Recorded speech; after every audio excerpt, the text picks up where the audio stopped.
آج بھی اس ٹک talker face بک کی یوٹیوبر مولوی سے کہتا ہوں کہ فیس بک اور سوشل میڈیا کی دنیا سے باہر نکلو، لگ پتا جائے گا تمہیں کہ تمہاری حیثیت کیا ہے۔ آؤ میدان میں کھڑے ہو جاؤ، جمعیت علماء اسلام کے مد مقابل تمہاری حیثیت ایک ٹکی اور کوڑی کی بھی نہیں ہے۔ اپنے دشمنوں سے بھی اتحاد کر لیتے ہیں۔ آپ دیکھو پی ٹی آئی کے لوگ پہلے مولانا فضل الرحمان کے کتنے خلاف تھے، لیکن آج ان کو پتا ہے کہ مولانا فضل الرحمان ہماری ضرورت ہے۔ پی ٹی آئی کی جو قیادت ہے ان کو پتا ہے کہ مولانا فضل الرحمان سے اتحاد کے بغیر ہم نہیں چل سکتے، تو اپنے مفاد کے لیے وہ اتحاد کر رہے کہ نہیں کر رہے، مراعات لے رہے کہ نہیں لے رہے؟ 100% لے رہے ہیں۔ صحیح لے رہے ہیں غلط لے رہے ہیں یہ ان کا ہیڈ ایک ہے، لیکن لینی پڑتی ہے مراعات۔ اسی طرح حضرت مولانا فضل الرحمان صاحب عمران خان کو یہودی ایجنٹ کہتے تھے، سب کو پتا ہے۔ آج کل کہہ رہے ہیں؟ نہیں کہہ رہے، ان کو پتا ہے بھائی پی ٹی آئی سے اتحاد کے بغیر میرے لیے سروائیو کرنا مشکل ہوگا۔ یہ سیاسی بات، میں اس کے صحیح یا غلط ہونے کی بات نہیں کر رہا، یہ تو سیاسی لوگ ہی بتائیں گے آپ کو کہ صحیح کر رہے ہیں غلط کر رہے ہیں۔ میں کوئی سیاست دان نہیں ہوں، میری کوئی سیاست فیلڈ ہی نہیں ہے۔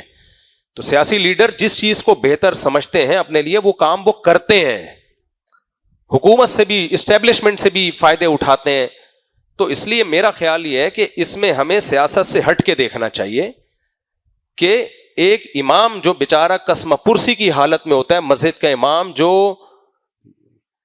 اتنی تھوڑی تھوڑی پنجاب میں بعض مساجد کے ائمہ کی تنخواہیں ہیں کہ سن کے آدمی بے ہوش ہو جائے۔ کمیٹیوں نے جو ان کو گھر دیے ہوئے ہوتے ہیں ان کی، میرے اپنے میں کبھی خوشبو لگا کے آؤ نا، اکیلے بیٹھو میرے ساتھ تو میں اپنے حالات بتاؤں آپ کو۔ میں جس گھر میں نے 20 سال گزارے ہیں، کبھی اس گھر میں آپ وزٹ کر کے آؤ، یہ حالت ہوتی ہے امام کی۔ ابھی بھی جا کے دیکھ لو، یہاں سے اوپر والا گھر جا کے دیکھو، آپ کو لگے گا کہ یار گٹکے کی دکان اس سے زیادہ بہتر ہے جس گھر میں نے 20 سال گزار دیے ہیں۔ اور اس کے اوپر ایک پورشن بنایا، اس کی چھت ابھی بھی گر رہی ہے۔ گھر والے کہتے ہیں وہ چھت کا پلستر نکل کے میں کئی دفعہ ریپیئر کروا چکا ہوں، تو میں نے کہا چینج کرتے ہیں۔ تو جب ایک اتنا مشہور امام جو لوگوں کو 8 شادیوں کے مشورے دے رہا ہے، ویسے تو میں 4 کا دیتا ہوں لیکن لوگوں نے میرے بارے میں 8 مشہور کر دیا، اس بیچارے کا یہ حال رہا ہے، تو اب سوچ لو جو مشہور نہیں ہے، جو اپنے حقوق کے لیے آواز نہیں اٹھا سکتے، ان بیچارے اماموں کی حالت کیا ہوئی ہے۔ تو اچھا نہیں ہے 15-20 ہزار اس غریب کی جیب میں آ جائے؟ کیا خیال ہے؟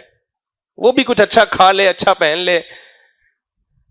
تو اس میں یہ نہ دیکھیں کہ یہ فیصلہ مریم نواز نے کیا ہے، شہباز شریف نے کیا ہے، 100 دفعہ اختلاف کریں بھائی۔ پنجاب میں جو مساجد کے ائمہ کرام ہیں ان کے لیے حکومت نے سوچا تو صحیح نا، کچھ سوچا تو صحیح ان کے لیے۔ اچھا یہاں بھی ایک بات میں آپ کو بتاؤں، ایک اشکال یہ بھی کیا جاتا ہے کہ دیکھو جو سرکاری امام ہوتے ہیں ان بیچاروں کی حالت کیا ہوتی ہے۔ میں آپ کو بتاؤں، اگر پنجاب گورنمنٹ ائمہ کو یہ آپشن دے دینا کہ صرف ہم سے مراعات نہیں لو، باقاعدہ گورنمنٹ کے ملازم بن جاؤ، سارے امام پہلی فرصت میں گورنمنٹ کے ملازم بن جائیں گے۔ جب حکومت پاکستان کی طرف سے مساجد کے لیے ویکینسی آتی ہے نا سرکاری امام کے لیے، تو ہر شخص کی خواہش ہوتی ہے میرا بیٹا امام لگے اس میں، کیونکہ سرکاری سطح پہ جو امام ہوتا ہے اس کو بہت زیادہ مراعات ملتی ہیں۔ مجھے ایک دفعہ ایک بڑی یونیورسٹی جو گورنمنٹ کی یونیورسٹی ہے اس کی طرف سے امامت کی آفر آئی، ڈائریکٹ مجھے نہیں آئی، آفر تو یہ تھی کہ ہمیں امام چاہیے۔ تو ہمارے بڑوں نے کہا کہ آپ چلے جاؤ۔ میں جب گیا ہوں نا انٹرویو دینے کے لیے، لائن میں درجنوں، یعنی ہر شخص یہ چاہ رہا تھا کہ یہ آفر میں قبول کر لوں۔ خیر میں نے زیادہ دلچسپی نہیں لی، میں واپس آ گیا، لیکن مجھے اس وقت اندازہ ہوا کہ بھائی ائمہ کرام تو چاہتے ہیں کہ ہمیں سرکاری نوکری ملے تاکہ ہمارا باقاعدہ حکومت سے تنخواہ۔ کمیٹیوں کا کیا پتا ہے، آج کمیٹی کے صدر صاحب کا میٹر گھوم گیا، سرکاری نوکری پکی ہوتی ہے کہ نہیں ہوتی؟ سرکاری نوکری تو پکی، ہر شخص چاہتا ہے اپنے بچے کو سرکاری جاب۔ رشتہ پہلے لوگ نہیں دیا کرتے تھے جب تک سرکاری جاب نہ ہو، بھائی پرائیویٹ کمپنی ہے کوئی پتہ نہیں کبھی نکال دے گی، سرکاری منڈا ہے بھائی، سرکاری جاب کرتا ہے۔ اس کو تو ہمارے سیاستدان بھی، جتنے ہمارے بڑے بڑے سیاستدان ہیں، چاہے مذہبی ہوں چاہے غیر مذہبی، سب چاہتے ہیں ہمارے بچوں کو سرکاری جاب ملے۔ اس لیے میرے بھائی جب اپنے بچوں کے لیے سرکاری جاب، اپنے لیے سرکاری جاب، تو جو بیچارہ پنجاب کا غریب امام ہے اس کو سرکاری جاب میں آپ کے کوئی درباری ملا بن جائے گا؟ جو بننے والا ہے وہ ویسا ہی بنے گا، جو نہیں بننے والا، جو حکومت میں جاتے ہیں سرکاری عہدے قبول کرتے ہیں، ان میں بھی 2 طرح کے لوگ ہوتے ہیں نا۔ کچھ لوگ تو ایسے ہوتے ہیں بالکل سرکاری درباری بن جاتے ہیں، کبھی حق بیان نہیں کرتے، اور کچھ ایسے ہوتے ہیں وہاں جا کے بھی حق بیان کرتے ہیں۔ ہوتا ہے کہ نہیں ہوتا؟ تو اس لیے یہ ایک بالکل الگ بات ہے کہ آپ جب کسی سے حکومت سے مراعات لے رہے ہیں تو آپ ان کی بولی بولیں گے کہ نہیں بولیں گے. یہ بالکل ایک الگ ٹاپک ہے. اس بیس پہ کسی کو سرکاری مراعات لینے سے روک دینا یہ ظلم، اور میرا خیال ہے یہ ظلم زیادتی ہے. جبکہ ہم خود لے رہے ہوں، ہم سے مراد میں نہیں لے رہا، یعنی جو اس پہ اعتراض کر رہے ہیں وہ لے رہے ہوں، وہ سارے لوگ لے رہے ہوں، اور وہ سب چاہ رہے ہوں ہمارے بچے کو سرکاری جاب ملے، فوج میں بھی ملے. آج کوئی ایس ایچ او کی آفر آ جائے کہ آپ کے بچے کو ہم ایس ایچ او بنا رہے ہیں، آپ میں سے کوئی یہ کہے گا میں سرکاری نہیں بننا چاہتا؟ کوئی کہے گا؟ ابے رشوتیں دے دے کے کہتے ہیں اس کو بھرتی کر، پولیس میں بھرتی کر، فوج میں بھرتی کر، سرکاری ہاسپٹل میں اس کو اچھا ڈاکٹر بنا دو. ہر ملک میں ایسا ہی ہے، امریکہ میں بھی، سعودیہ میں بھی، پاکستان میں بھی.